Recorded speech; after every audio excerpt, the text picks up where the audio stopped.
What's going on, everyone? Tommy P back with another naturally obsessed look into basketball. If you're new to the channel, please make sure to hit that like button, subscribe button, and comment down below. Let me know what you thought about today's video. And as I always like to preface by saying, I am not a basketball expert, just a fan who's naturally obsessed.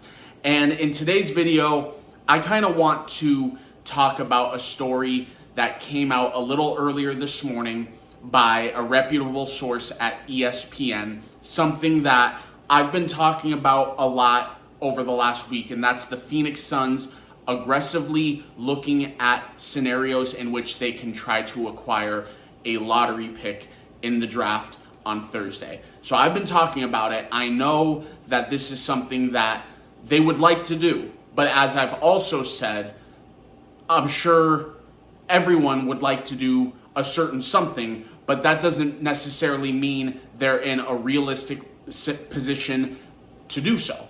For example, I'm sure the Suns would love to acquire Kevin Durant. Doesn't necessarily mean it's realistic because there's a number of different circumstances in which you have to factor in.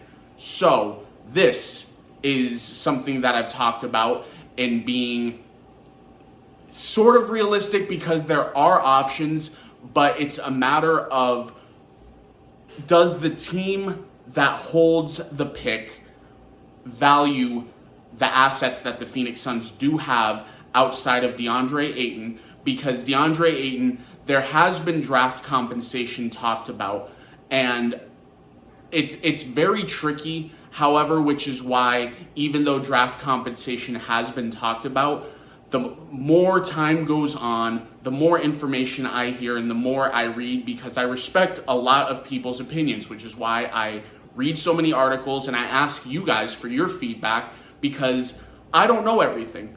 I don't want to pretend that I do, and I don't want you to get the impression that I think I'm one of those guys that knows everything. I'm just a fan. I want to learn more and more every day. So I value your guys' feedback and opinions.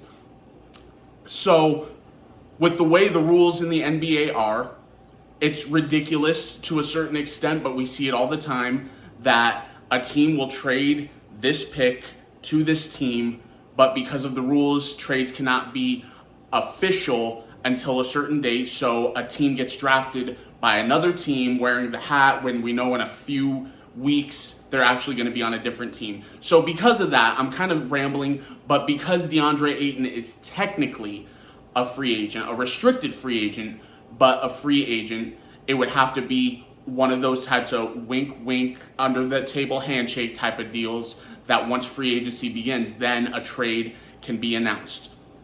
A lot of people are going to point to tampering and all that. It happens all the time, and if you do not think that's the case, yes, the NBA says they take it very seriously, but look at how quickly last year, basically as soon as free agency began, sign and trade of Kyle Lowry was completed. Sign and trade of Lonzo Ball was completed. And the NBA says, we're opening up an investigation. What came of it? Happens all the time, every year. So I don't want to hear none of the whole, what about Tim? Guys, it happens all the time. So that's out of the way. That doesn't really play a factor into what today's video is on. So I apologize for rambling. I just wanted to, because I've been getting a lot of questions about that situation over the last couple days. That's out of the way. This one, though, I've talked about Jay Crowder's expiring contract, Dario Saric's expiring contract, finding out that Cam Payne and Landry Shamet there's more of a market for those players than originally thought. It's still not a big market, but some teams do value those two players more than the rest of the NBA.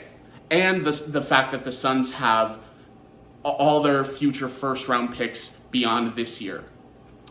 However, the story that's coming out today is kind of contradictory to things that I've heard, things that I've shared with all of you, and that's that the Phoenix Suns are potentially exploring the option of trading for New Orleans' number 8 overall pick in a package centered around Cam Johnson.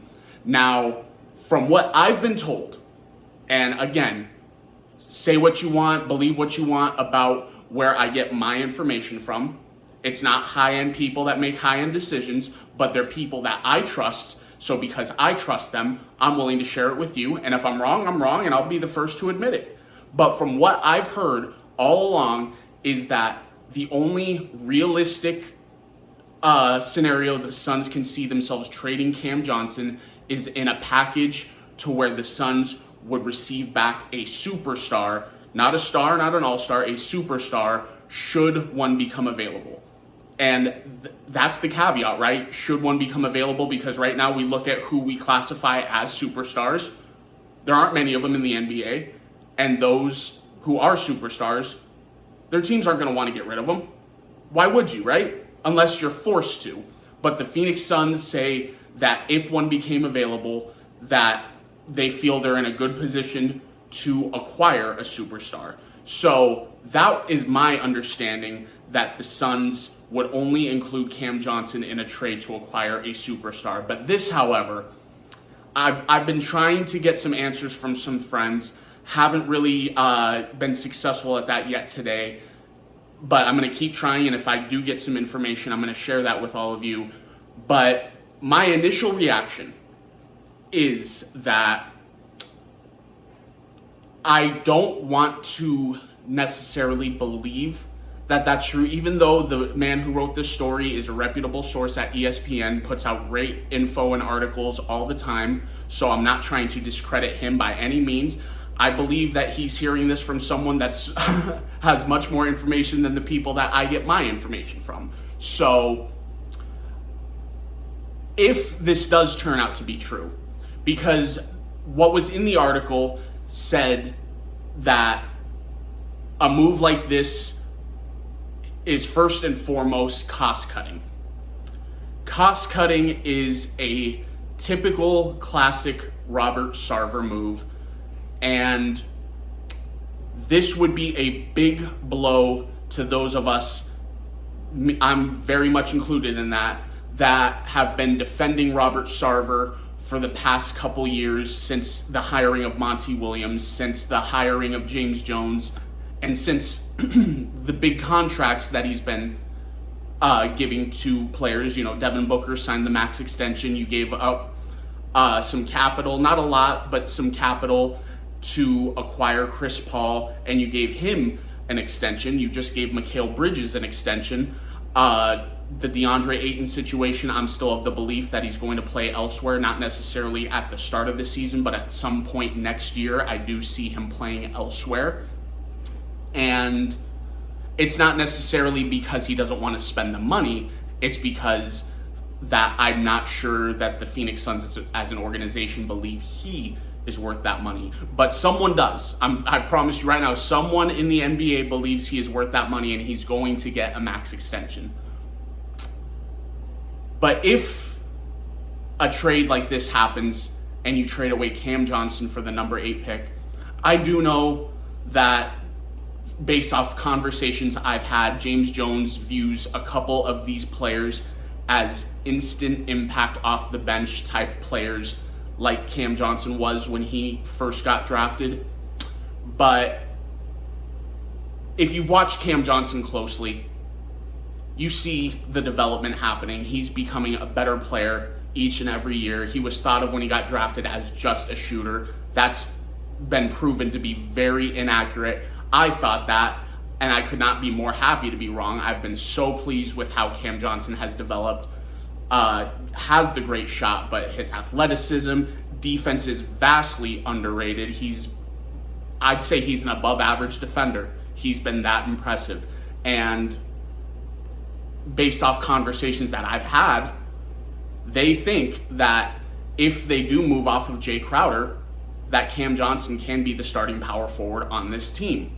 I think his skill set is much better suited at the small forward position, but he's not starting over Mikal Bridges, so it would put him at power forward unless you can acquire another type of power forward to start in place, and he remains in that sixth man role, which he thrived in. I mean, he was a sixth man of the year finalist, for crying out loud, so fills that role to damn near perfection.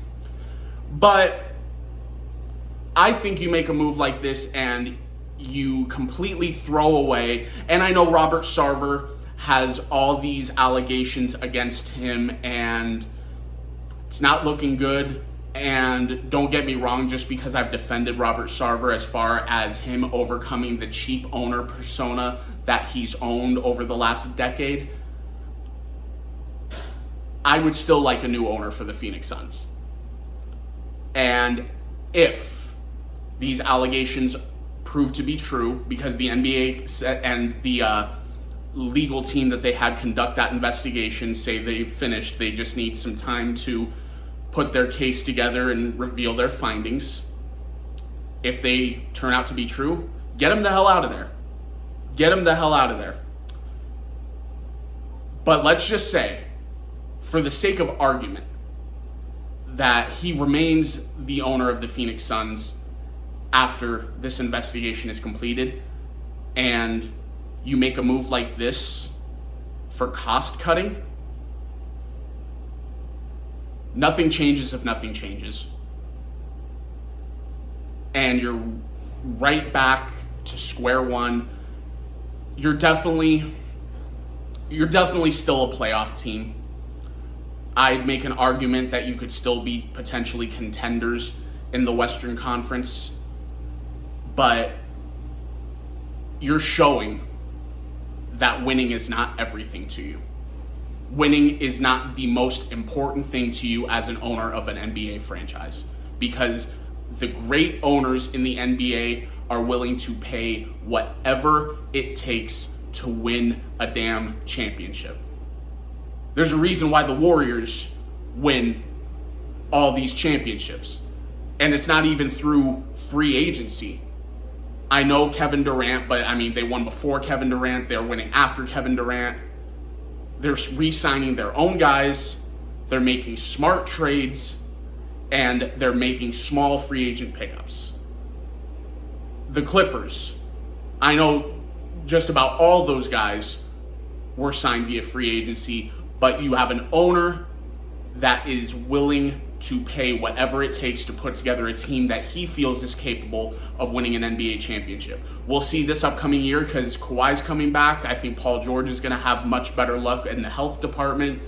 Ty Lue is a great coach, so they haven't won anything yet, but we'll see this upcoming year if they finally do. And yeah, my thoughts on this, guys. I apologize for this poorly constructed discussion. I've been out running errands this morning. I saw this and I've just been sitting in the car thinking about this. I knew as soon as I got home I wanted to make this video for you guys, just kind of like an immediate reaction type of thing. But more is going to be revealed in the next coming days. Very shortly, I'm feeling we'll know whether or not this is accurate, or if this was just a simple discussion like, hey, would this be enough? The Suns talk about it and they're like, yeah, no, we don't want to do that. Who knows? But let me know what you guys think down below, what your instant reaction was when you saw this. And if the Suns trade Cam Johnson, do you think it makes them better? Because I sure don't. Do you think it makes them worse? Because I sure do. Or do you think this is simply just them trying to stay in contention while continuing to build for the future? Let me know what you guys think. I appreciate you guys watching. Please don't forget to hit the like button, subscribe button, and comment down below. Let me know what you thought about today's video, and I'll talk to you guys later. Thanks, guys.